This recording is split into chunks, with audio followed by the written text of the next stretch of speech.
Tomorrow, the official funeral services for Queen Elizabeth II will be held before she is laid to rest at Windsor Castle. It's the first state funeral since Winston Churchill's death in 1965. Though the UK's 10-day mourning period will come to a close, Monday has been declared a national public holiday. Then, all eyes will be on King Charles.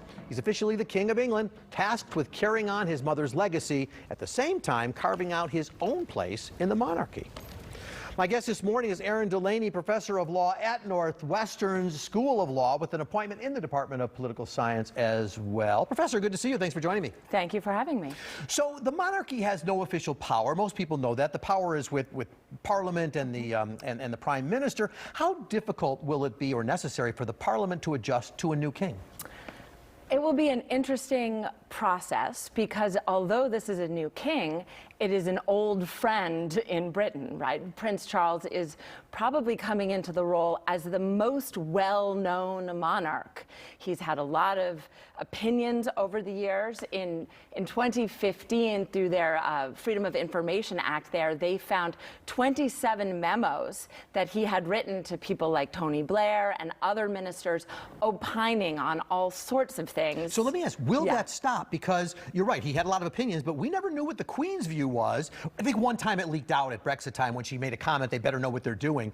But will he have to change his ways? Well, that's exactly it. Will he change his ways? He should change his ways. He has given indications when he spoke at Parliament to accept the condolences of Parliament earlier this week, saying that he was going to follow tradition, talking about the principles of the Constitution, recognizing his mother's role and saying that that would serve as a model.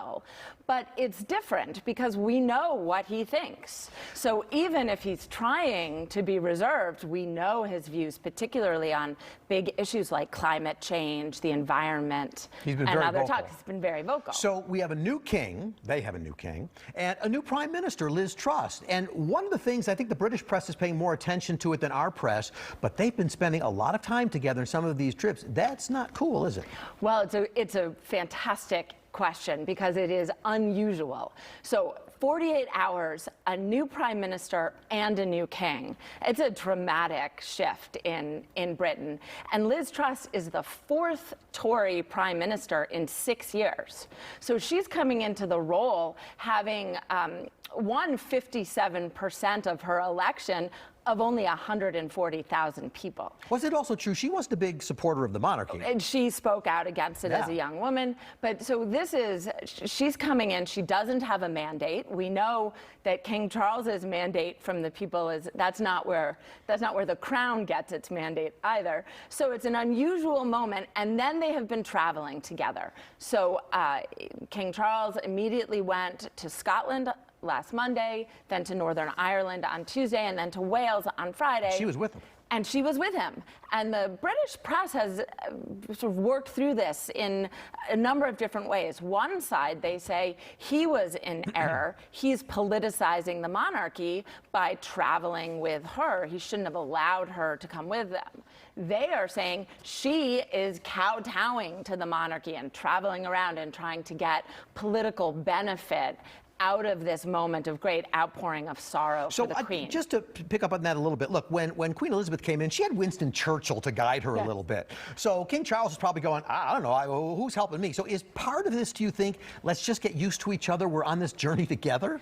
It might be, but who's helping King Charles? But I might add, who's helping Liz Truss? I mean, together they are both new at these roles, and it wouldn't be surprising for there to be perhaps some false steps, or at least some choices that people will question. Do you think gender plays any role? The Queen, a beloved, woman queen, and now, a man steps into that role, dealing with the female prime minister. Is gender playing any role in this, do you think? It is interesting. The deputy leader of Sinn Féin in Ireland made a comment about mourning the Queen and being distressed at some of the responses to the Queen's death, saying even if she was Queen of England, she was still a mother and a grandmother. And I do think there's something there that people think about that is related to her gender and her long life. She probably, if she had a biggest misstep, is when Princess Diana died. She didn't handle that very well. People seem to kind of move beyond that a little bit. What will Queen Elizabeth, do you think, be most remembered for? Well, she definitely was more relatable at the end of her reign, and I think you see people waiting in the long line who've waited this past week talking about her as the nation's granny. So there's that she'll be remembered for.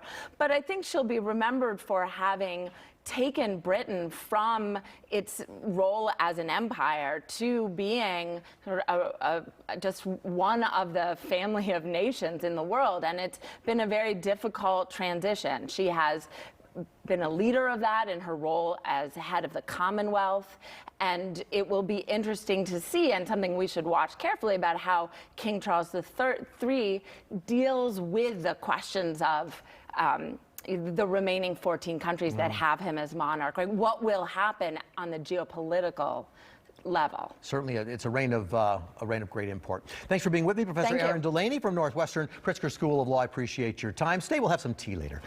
One more break and we'll be back.